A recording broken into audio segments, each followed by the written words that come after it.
Any good? Oh, yeah. Oh, yeah. Well, welcome to head coach Scott Satterfield's press conference. Coach will start us off with a quick opening statement. Please raise your hands for questions. Coach? Yeah, good afternoon, guys. Hey, just, obviously thinking about this past weekend, hurts, stings. Very disappointed. Obviously, we didn't win that game. And, going back and look at the game, I mean, it's similar to what I talked about post game as far as, felt like we, did a lot of things good enough to win the game. Turnovers, obviously was a difference, and 17 points off the turnovers and 14 directly points. I mean, it's hard to get over that. But, I think every week in this Big 12 conference, it's tough battles. No matter who you're playing, these teams are all good enough to beat you, and you can't beat yourself, and that is for sure. And as we work in this week to Iowa State, I mean, you certainly can't have those mistakes. You will get beat. Iowa State's one of the best teams in the country in turnover margin, and we had to do a great job with that to have a chance to win this game. And I know, our guys know that, and our coaches know that. So we got to do a better job throughout the week preparing for that.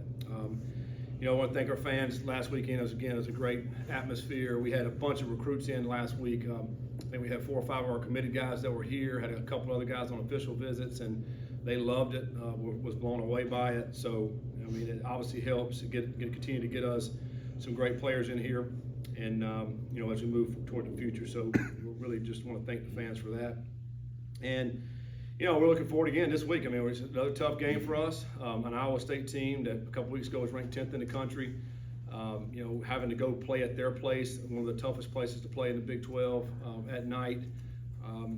Again, and so we're going to have a great week and a great preparation for this game. Obviously, we're playing Iowa State in a defense that we hired Coach Vite from, so it gives us more familiar with their defense, I think, having gone against it in the spring and in the summer. So certainly have a better idea about it, but they're still a great defense at Iowa State, one of the best in the Big 12. I think one of the top pass defenses in the country. And the run defense, the last couple of weeks, they played some good run teams, thinking about Central Florida, Kansas last week, and then Texas Tech. I mean, 3 of the better run teams in the country, so I think those stats are a little skewed. Coach Campbell and his staff do an outstanding job.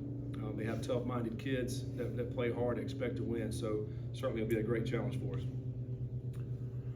Coach, do you sit down with Brendan and watch those specific plays? And if you do, what's the conversation on? And obviously he's still young, he's still learning. How do you teach him through those moments? Well, Coach Thomas, our quarterback coach, sits down with him and watches the plays. I mean, obviously, he don't need to see them again. We can talk to him about them, but I think more than anything for Brendan is, he's such a competitor. He tries to play his tail off every time he's out there. He tries to make every play work, which is a great trait, but it's also at times can get you in trouble. And I think I've seen that, in NFL. I've seen it in great college players that we've had over the years. There's a fine line there, and because defenses, are coached well, they have really good players. Sometimes they're going to be right, and sometimes you have to just take it as an offensive player and as a coach. And we don't like it, and he didn't. Sort of doesn't like it, so he just fights to get him to make a play. But at some point, and you can't. You just take the play, whatever it is. If it's a sack, you just take it. If it's if you make a bad read or not handing the ball off, just take it. Or if we got a pass play called, or maybe we are trying to take a shot. Hey, it's not there. Just throw it away, as opposed to trying to go make a play. And I think that's where quarterbacks that are competitive. It's a great thing, but it's also a curse at times. And it's just learning that when to just eat it. And it's a fine line, because there's been times this year where I was like, just go down, and then all of a sudden, first down or a touchdown. I mean, he's had some great plays with that. So, but it's just trying to learn the difference of when just to get out. Was that one of the reasons you picked him or got him out in the portal run? Yeah. Because last year 5 interceptions, this year 5, counting last week. Mm-hmm. He really doesn't throw that many, and No. he's thrown a lot more passes this year than last year. Yeah, that's right. No, I mean, shoot, early in the year we went, I don't know how many games we hadn't thrown interception until Texas Tech, I think. And one of the reasons we loved him, when we watched his film, was how competitive he was and how much passion that he played with. I love that. We don't ever want to lose that. So But again, it comes to, you know, Chad, experience, you know, and knowing, you know, when just to take the play and not try to force anything. And I think that's what it comes down to. So, but I love his passing. He'll keep playing hard. I mean, he's going to keep playing like that. You just got to do a better job with the decision making. In the last 5-game stretch, have you seen a different attitude or mindset from your guys at all that might have led to losing 3 games in the No, last 5-game I don't think stretch? so. I think, man, I mean, take away the 2 plays that they scored on. Like, to me, it's good. We may win by 2 touchdowns in that game because, you know, we're up 7. It's 4th and 1. If, you know, even if we, you know, don't get it, our defense was playing great. You get the ball back, you go score again. I mean, it's going to change the whole landscape of the game. We're down 3, you know, right there. In my mind, our kids' mind, we're going to win the game right here. We'll take all this time up and we'll go win the game. We just got a first down. As you know, I think, you know, we went to Colorado and played a good team there, a team that may, you know, compete, may win the Big 12. We don't know. On the road at Colorado. I mean, I think we lost to 1 point at Pitt. We lost to a field goal at Texas Tech, who's a good football team. So, I mean, I think over the course of the season, our guys have played some really good football at times. I think, you know, where we have struggled to win is the mistakes. I think, you know, whether it be a turnover here or, you know, a missed assignment there, I think that's kind of been the difference. I think our guys have played hard really the whole year. I think probably the worst game we had as far as energy level would have been Colorado. I don't, you know, maybe it was the time, maybe it was a lot of things involved with that, but, you know, to me, didn't feel like the same kind of energy on the field, but I thought we came right back here and had great energy, you know, Saturday. So, I just think, you know, you gotta make the plays, and you can't shoot yourself in the foot. The deep ball last year against them, had you hit that initial one, that could have changed that game. Yeah. Is it just not there recently? No, I mean, I feel like, you know, we go back and watch the film, and, you know, there's a lot of the teams that we're playing are, you know, if they're playing zone, they're playing back, they're giving you the underneath throws, you know, the 5 to 15 yard throws, and that's what we're taking. If we are getting some one-on-one matchups, you know, we haven't necessarily won on the outside. And I think, you know, we tried against Arizona State. We threw a pick down the sideline. We didn't win that. We threw a pick, and then almost threw another pick in that game, throwing the ball down the sideline. So we're getting a lot of one high closed middle, so, you know, it takes away some post throws, so you don't really get those. You know, so for whatever reason, we just have not had those down the field type throws in the recent games. So again, I don't necessarily really worry about that. I'd rather be high completion percentage, completing footballs. That means you're getting yards, you're ultimately getting first downs, and you're going down the field. I mean, you know, I'd love you know, we had an 80-yard touchdown pass, you know, Saturday. I mean, that's what they gave us. You know, we threw the ball probably 15 or 20 yards, but then it goes 80. I'm fine with that, you know, so just keep taking what they give us, and then, you know, hopefully we'll be able to get some yards. You kind of mentioned earlier that Iowa State's pass defense is really strong. Yeah. Kiner had 91 yards last week. Of course, Evan Pryor had the 80-yard touchdown pass in the air. Do you think this offense could kind of run through Kiner and Pryor this weekend? Yeah, I mean, it'd be good to, you know, I think, you know, both of those players are 2 of our better players on offense. You know, I think Corey just grinds out the yards, and I think he's second in the country right now in forced missed tackles behind boys and running back, so that's good. And Pryor's one of the best big play guys in the country with so many of these touchdowns over 50, 60 yards. And he can catch the ball in the backfield really, really nice. And so can Corey. I mean, I think he had several catches Saturday as well. So love to be able to work through those guys and let them get their touches and see what they can do. And hopefully we can get the run game going. I mean, obviously that helps you out tremendously if you can get that going. To try to open up some of the pass games, but Iowa State's done an outstanding job in pass defense. I mean, they got some real experience in the back end. Their 3 safeties have played a ton of football. Their corners are good. They got a corner that's 6'4" that can run, is long. Number 5 is a good player, played against us last year. So yeah, those 5 guys in the back end are outstanding pass defenders. You talked about your defense being able to know their offense a little bit from Coach Veit. Do you concern yourself with the fact that their offense does essentially go against your defense on a regular basis? Absolutely. You know, it's so they know the defense too, right? I mean, when they come in this weekend. So, and they have, you know, a ton of respect for their quarterback, Rocco. I mean, if you look at him and Sorsby stats, they're almost identical. It's amazing to me. Really, if you look at their offense and our offensive stats, they're identical. There's like 6 play difference out of 9 games. I think there's maybe 10 or 11 yards difference in total offense. We're 30th in the country, they're 29th. I mean, it is amazing the parallel offensively and then obviously defensively when you think about two of the similar defenses. So, it's almost like you're looking at a mirror, when you're looking at these two teams. But Rocco's an outstanding quarterback. They got two great wide receivers. Number 13's, they're a return guy, but he also is their big play pass guy. I mean, he's got great speed. Their other receiver's a longer guy that killed us last year. I mean, he's an outstanding player too. And they predominantly throw to those two guys, and I would too. I mean, they're two outstanding players. So yeah, their offense knows our defense and probably going to obviously know which ways to try to attack it. Your history with Matt Campbell, and maybe I should know this, but were you ever on the same staff? Or We were, yeah. We were on the same staff at Toledo in 2009. Matt's a great friend of mine who, even before that though, he used to come down and visit when I was at App State. He was at Mount Union. They won many national championships there, and so we just got a friendship going there. And then I worked with them in 2009 at Tim Beckman's staff at Toledo. And a lot of parallels with that.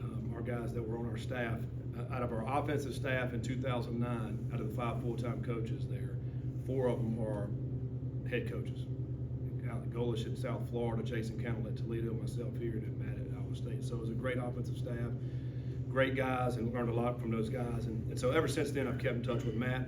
I actually visited Iowa State when I was at App State back probably 6 years ago. Went up and visited in the spring, watched them practice, and just a tremendous amount of respect for how they do things and how they coach their players.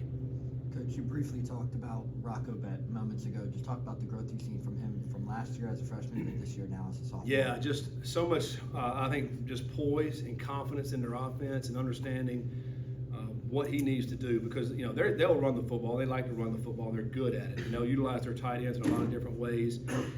They'll go under center. They'll go shotgun. He's just got a great knack for that. But I'll tell you what he does, throws a great catchable football, and he's very accurate.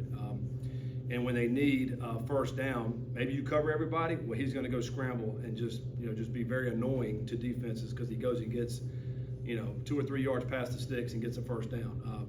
I just think he's a winner.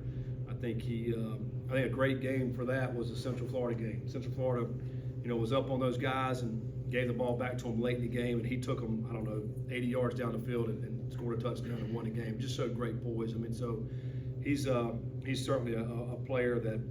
That is hard to contain because he can do both and just the way it has command of their offense. Their game against Kansas, does that give you any confidence, or did you watch that and say, oh no? Well, I watched that and I was very impressed by Kansas. I thought their quarterback the last couple of weeks, because we've had their offense apparently, whatever reason, he's played outstanding. They were able to run the football. They could throw it. I mean, I feel like 90% of the plays they called worked. I mean, they were in it, and they were playing that game at Arrowhead, at Kansas, and so they played with a lot of confidence and they blocked them. They just did a lot of good things, So, it's something good to look at for us to say, it can be done. You can move the ball on them. You got to block them. You got to be fundamentally sound, and you got to execute, and you got to take care of the football. But they did. They put a good blueprint out of some things that are going to be pretty good against them. Coach White, he'll definitely help you on the field, but how important is he going to be for you guys off the field, having to travel on the road? Yeah, I mean, he gives some great insight on having to go to Iowa State. Obviously spent a long time there, understands the environment. It's a great environment. It's a tough place to go win. They've won a ton of games there in Ames, and then, they have great crowd support. The field is not a good field. It's just no other way to say it. It's you go back and you watch it. I mean, for years you can watch it. Guys are slipping, and Texas Tech game, they're slipping all over the place. But it's both teams. It's not just the opponent. I mean, it's Iowa State that are slipping as well. So, Coach White talked about that. Kind of what they got on their field. But I mean, they certainly need to look at what they can do to get a better field. I mean, it is slipping left and right. Maybe they like it like that. I don't know. Maybe that's a home field advantage to them, but. It's certainly something that we gotta take some different kind of cleats and try to figure out which one's gonna be the best ones to wear. You can't really prepare for that. We're practicing here in Nippert. I mean, we're turf, so you really can't prepare for that until you get out there, get in the pregame, and see what we can put on. Coach Campbell talked about this at Big 12 Media Days, just about Coach Veit's transition here to Cincinnati. And it seemed like, if I heard it right, he kind of helped in the process of getting him to be here as a DC. What is it about, I guess, the coaching brotherhood that allows that to happen? Is that a rarity, or is that common throughout coaching? Well, I think Coach Campbell has great respect for Coach White. I mean, he was with him for 2 years at Toledo, and then went with them over to Iowa State, and so was with them 8 years there. And he knew Coach White wanted to call the defense at some point. And their DC's been there with Matt the whole time. Didn't know if he's ever going to leave. He's done such a great job, and it was an opportunity, and we were looking for a DC. So I talked to Matt, and Matt said, "Well, he'd do an outstanding job." And so it's. I think we're in this business obviously to help people, and I don't think anybody will ever want to hinder or hurt anybody. And I think Matt obviously wants to help Tyson, although he's going to a school he's going to be playing. But I think ultimately you want to help people in this business, and you want guys that have worked for you to be successful wherever they're going, whatever they're doing. And so Matt's that way, and so yeah, I mean he's that kind of guy. I mean he wants to help his guys, he wants to help his players and his coaches, and it just all worked out, and for us to get him.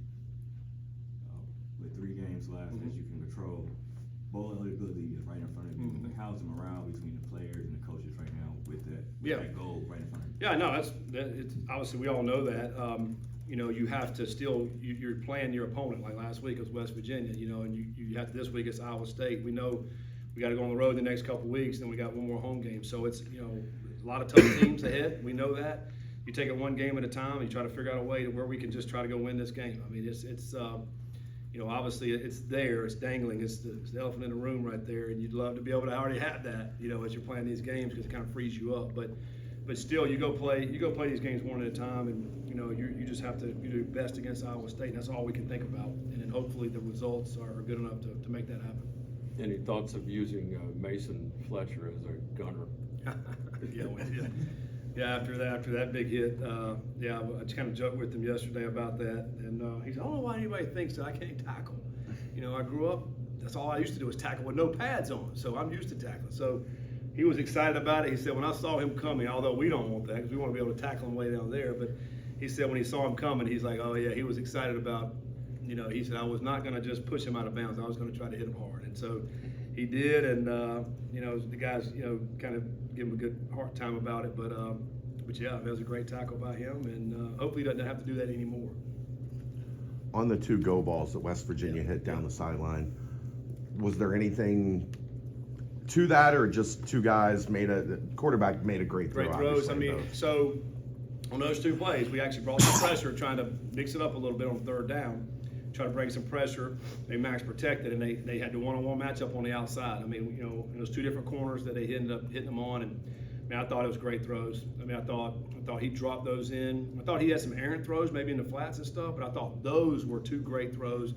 The receiver didn't even have to break stride, and our defenders were right on their hip, but he just dropped it right in. I mean, those 2 great throws that happened to be the 2 biggest plays we gave up, and we held them to 248 yards, and that was probably 70 or 80 yards of it right there. Yeah. So I thought it was great execution. Obviously, we like to stay on top. If you're in that coverage, you want to stay on top of the receiver. But we got on the back hip of them, and they made 2 great throws. And obviously, we got to try to do better to knock it down. But I do think at some point, if it's like that, you got to give credit to the guys that make them throw. Any questions for Coach? Thank you, sir. Thank you, guys. Appreciate it.